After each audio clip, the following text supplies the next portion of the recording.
अस्सलाम वालेकुम dear students. I hope कि आप सब लोग खैरियत से होंगे। तो आज से जो है हम अपना यूनिट सेकंड शुरू करने जा रहे हैं, that is service cash point, या हम इसको पीओएस बोलते हैं, पॉइंट ऑफ सेल।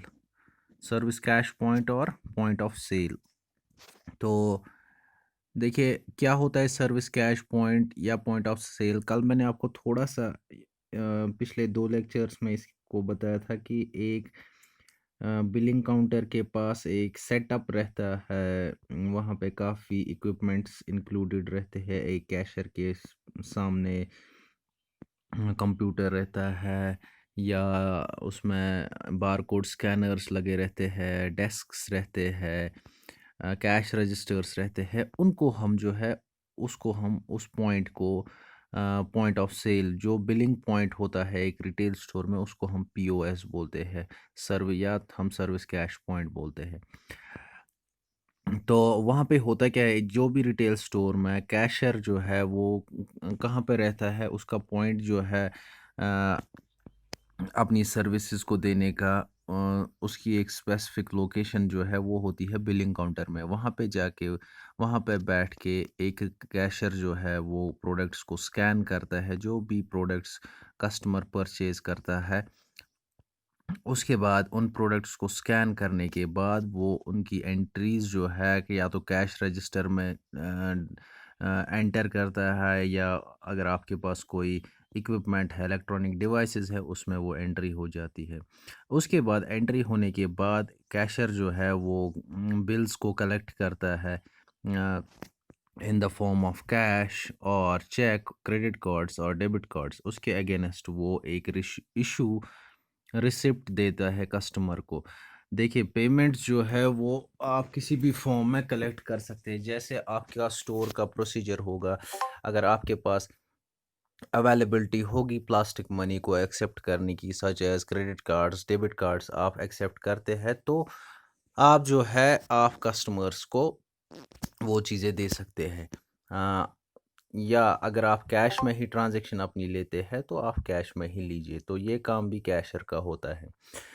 इसके अलावा कैशर जो है वो पेमेंट रिकॉर्ड्स को मेंटेन करता है। जो भी पेमेंट्स उसने डे वाइज कलेक्ट की होती है, जो अगेंस्ट द परचेजेस, उनको वो रिकॉर्ड करके रखता है। और ऐसे ही जो है हर ट्रांजैक्शन का प्रॉपर रिकॉर्ड रखता है किसमें, कैश रजिस्टर में। और प्रॉपर जो है चेक करता रहता है पर डे कि हमारी परचेजेस कितनी हुई है और हमारे पास पेमेंट्स कितनी आई है। एक टैली होती है कैशर के द्वारा कि कितना परचेज हुआ हो और कितना हमारे पास कैश आया है। तो पॉइंट ऑफ सेल जो है, पॉइंट ऑफ सेल कैशर ही हैंडल करता है। अब पॉइंट ऑफ सेल में क्या क्या चीज़ें इंक्लूडेड होती है। पॉइंट ऑफ सेल में होता है क्या, आपका कैश रजिस्टर होता है, एक मॉनिटर होता है, माउस होता है, कीबोर्ड होता है, कैश टिल होता है, ड्रॉर होते हैं, रिसिप्ट प्रिंटर्स, प्रिंटर वहाँ पे लगा रहता है, उसमें स्टेशनरी होती है जिससे आप बिल्स प्रोवाइड करते हैं कस्टमर को, या बार कोड स्कैनर। ऐसे इक्विपमेंट्स जो है वहाँ पे आपकी पॉइंट ऑफ सेल पे होते हैं। अगर मैं इंडिया की बात करूं, जो भी रिटेल आउटलेट्स है या स्टोर्स है वो पॉइंट ऑफ सिस्टम यूज़ करते हैं, पीओएस सिस्टम्स यूज़ करते हैं, जहां पे वो फैसिलिटीज़ प्रोवाइड करते हैं कस्टमर्स को क्रेडिट कार्ड और डेबिट कार्ड्स की, ताकि उनकी ट्रांजैक्शंस जो है वो कन्वीनियंस हो और इजी रहे। डेबिट कार्ड्स और क्रेडिट कार्ड्स के लिए एक और इक्विपमेंट होता है पॉइंट ऑफ सेल में, अ, उसको हम स्वाइपिंग मशीन बोलते हैं। स्वाइपिंग मशीन के थ्रू आप जो है अपना क्रेडिट कार्ड और डेबिट कार्ड यूज़ करके कोई भी परचेज कर सकते हैं रिटेल स्टोर से। तो ये जो आज का जो यूनिट है ये पर्टिकुलरली फोकस करेगा कि कैसे एक रिटेल कैशियर जो है उसकी क्या नॉलेज होनी चाहिए, क्या क्या नॉलेज होनी चाहिए उसके पास, क्या क्या स्किल्स होने चाहिए आपको कैशियर बनने के लिए। तो इस यूनिट को भी 4 सेशंस में डिवाइड किया गया है। इसी तरीके से तो आज का जो हमारा टॉपिक इसमें है, सब टॉपिक है हमारा, that is modes of payment. तो हम इसमें पढ़ेंगे कि क्या मोड्स रहती है पेमेंट की, कैसे आप पेमेंट जो है वो कलेक्ट करते हैं एक कस्टमर से। तो पहले इसको हम जानेंगे कि कैश पॉइंट क्या होता है और पीओएस क्या होता है। कैश पॉइंट और पीओएस मैंने अभी बताया आपको, रिटेल बिजनेस में जहाँ पे भी सेल ट्रांजैक्शंस होती है, एक पॉइंट पे, एक जगह पे, एक लोकेशन होती है, उसको हम पॉइंट ऑफ सेल बोलते हैं। तो जो भी एम्प्लॉयज़ वहाँ पे काम करते हैं वो कस्टमर्स के साथ डील करते हैं रेस्पॉन्सिबली। उनसे उनकी उनकी जो भी परचेजेस होती है उनको प्रॉपरली स्कैन करके, हर प्रोडक्ट को स्कैन करके, उनसे पेमेंट्स कलेक्ट करके उनको वो प्रोडक्ट्स डिलीवर करते हैं। तो इसमें काफ़ी ऑपरेशंस इन्वॉल्व होते हैं पॉइंट ऑफ सेल में। कुछ प्रोसीजर्स इन्वॉल्व होते हैं जैसे जब उन प्रोसीजर्स को फॉलो करके ही एक कैशियर जो है वो जो भी ट्रांजैक्शंस होती है वहाँ पे उनको वो पूरा करता है। तो इसमें कुछ चीज़ें होती है। First is use of equipment. देखिए, जो भी पॉइंट ऑफ सेल, यहाँ पे आप देख सकते होंगे पिक्चर, ये ये जो है ये आपका, यहाँ पे आप ये जो है ये, इसको हम पॉइंट ऑफ सेल बोलते हैं। यहाँ पे एक डेस्क लगा है, इसके सामने मॉनिटर है, यहाँ से ये बारकोड स्कैनर्स है, स्वाइपिंग मशीन्स है। इस काउंटर को हम पॉइंट ऑफ सेल बोलते हैं। तो क्या होता है इक्विपमेंट्स, यूज़ ऑफ इक्विपमेंट्स में क्या आता है कि जो भी पॉइंट सेल का होता है उसमें हम इक्विपमेंट्स का यूज़ करते हैं। अब ये वैरी करता है स्टोर टू स्टोर, बट हर स्टोर में एक कैश रजिस्टर होता है, कंप्यूटर होता है, बारकोड स्कैनर होता है, डेबिट कार्ड, इंडिया की मैं बात करूँ, debit cards, credit card, swiping machines रहती है।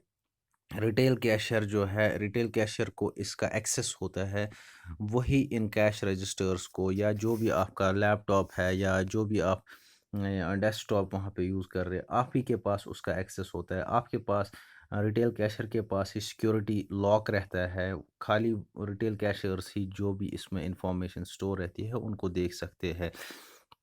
तो इक्विपमेंट्स का यूज़ इसमें होता है, तब जाके ही आपकी जो ट्रांजैक्शंस है वो कन्वीनियंटली हो जाती है। इसके बाद आती है बात ट्रांजैक्शंस की।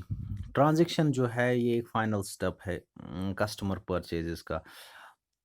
आपके पास जो भी इक्विपमेंट्स होते हैं,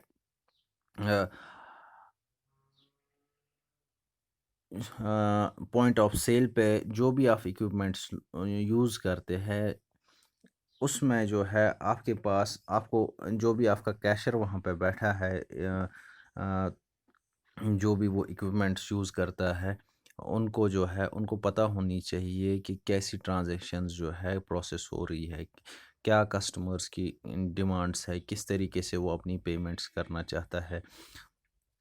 तो ट्रांजैक्शंस में भी कुछ प्रोसीजर्स इन्वॉल्व रहते हैं, सच एज़ कि कोई कस्टमर जो है वो क्रेडिट कार्ड या डेबिट कार्ड से अपनी पेमेंट करना चाहता है, कोई मोबाइल पेमेंट करना चाहता है, या कोई रिफ़ंड लेना चाहता है। तो ऐसी तरह के जो भी प्रोसीजर्स है, एक कैशियर को इनके बारे में प्रॉपर नॉलेज रहनी चाहिए, उसको इन चीज़ों के बारे में स्किल्ड रहना चाहिए, तब जाके ही जो है ट्रांजैक्शन सक्सेसफुली होती है। Then there comes the third step, that is customer services. देखिए, पॉइंट ऑफ सेल जो है इसमें खाली हम ट्रांजैक्शंस की बात नहीं करेंगे या इक्विपमेंट्स को यूज़ करने की बात नहीं करेंगे, बल्कि इसके अलावा कैशियर का और भी रोल्स रहते हैं, सच एज़ कि कस्टमर्स को जनरली वो सर्विसेज दे। क्या क्या कैसी कैसी सर्विसेज एक कस्टमर को देनी होती है, सच एज़ कस्टमर की क्वायरीज़ कोई होती है रिगार्डिंग द प्रोडक्ट फीचर्स या यूजेज या रजिस्ट्रेशन सर्विसेज, या कोई भी स्पेशल प्रमोशन के बारे में उनको जानकारी चाहिए, या किसी डिस्काउंट के बारे में जानकारी चाहिए, तो ऐसी सर्विसेज जो है वो भी एक रिटेल कैशियर का काम है, वो इनको गाइड करे, इंफॉर्मेशन दे पर्टिकुलर सर्विसेज के बारे में, जो भी क्वेरीज रहती है कस्टमर की उनके बारे में वो उनको जानकारी दे। Then there comes the last part of it, that is delivery. देखिए, पीओएस पॉइंट ऑफ सेल में जो आप प्रोडक्ट्स जो है वो हैंड ओवर करते हैं आफ्टर बिलिंग किसको, कस्टमर को। तो कस्टमर जो है वो उसको उन प्रोडक्ट्स को कैरी करके ले जाता है। लेकिन काफ़ी केसेस में ऐसा भी होता है जहाँ पे कस्टमर जो है बैगेजिंग ही नहीं चाहता है प्रोडक्ट्स की, बट कोई कस्टमर जो है वो चाहता है कि मुझे जो है प्रोडक्ट्स जो है होम डिलीवर्ड हो जाए, या कोई भी लोकेशन जहाँ पे उनको डिलीवर करना होता है। तो इसके लिए जो है जो भी रिटेल कैशर रहता है वो कस्टमर्स के लिए प्रोडक्ट्स को रैप करता है, इसके बाद उनको शिपिंग के लिए भेजता है, और फिर जो है गुड्स जो भी प्रोडक्ट्स कस्टमर ने परचेज़ किए हैं उनको डिलीवर करता है जो भी गिवन लोकेशन दी गई होंगी कस्टमर के साइड से, कस्टमर के एंड से। तो डिलीवरी का भी एक ऑप्शन रहता है पॉइंट ऑफ सेल में। तो ऐसी ऐसे चीज़ें भी एक रिटेल कैशर को करनी पड़ती है, ये भी उनकी ड्यूटीज़ में आता है। ड्यूटीज़, ऐसी रिस्पॉन्सिबिलिटीज़ भी जो है एक कैशर को करनी पड़ती है। तो इस तरीके से जो है हम अपने जो भी आपका कैश पॉइंट है या पॉइंट ऑफ सेल जिसको हम कहते हैं, वहाँ पे हमें अपनी ड्यूटीज़ परफॉर्म करनी पड़ती है। तो आई होप ये पूरा टॉपिक जो है आपको अच्छे से समझ आया होगा। इसमें आपको कोई कन्फ्यूजन होगा, कोई क्वेरी होगी, वो प्लीज़ मुझे बताइए कमेंट्स के थ्रू, वॉइस मैसेजेस के थ्रू। तो मैं कोशिश करूँगा आपकी सारी क्वेरीज़ को सॉल्व करने की। Thank you very much. Allah bless you all.